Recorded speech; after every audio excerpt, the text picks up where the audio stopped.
எங்க வீட்ல நானும் என் தங்கச்சியும் எங்க அப்பாவும் இன்னைக்கு ஒரு நல்ல நிலைமையில இருக்கோம்னா அதுக்கான முக்கிய காரணமே எங்க அம்மா மட்டும்தான். ஒருத்தர் நம்ம லைஃப்ல நம்மளோட நல்லதை எடுத்து சொல்றதை விட நம்மளோட குறைகளை எடுத்து சொல்லும் போதுதான் நம்ம வளர முடியும். சின்ன வயசுல இருந்தே எங்க அம்மாவும் எங்க கிட்ட அப்படிதான். என்கிட்டயும் சரி என் தங்கச்சி கிட்டயும் சரி எங்களை அதிகமா பாராட்டினதை விட எங்களோட குறைகளை எடுத்து சொன்னதுதான் அதிகம்.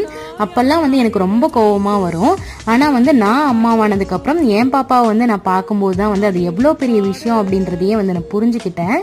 இன்னைக்கு எங்க அம்மாவோட பர்த்டே. இன்னைக்கு காலையிலேயே அம்மா வீட்டுக்கு போயிட்டு கேக் எல்லாமே கட் பண்ணிட்டு அவங்களுக்கு பிடிச்ச மாதிரி 2 பேத்திங்க கூடயும் இருக்க மாதிரி போட்டோ ஃப்ரேம் பண்ணி கொடுத்துருந்தோம். அவங்களுக்கு ரொம்ப பிடிச்சிருந்தது. நைட்டே குலாப் ஜாமுன் ரெடி பண்ணி வச்சிருந்தேன்.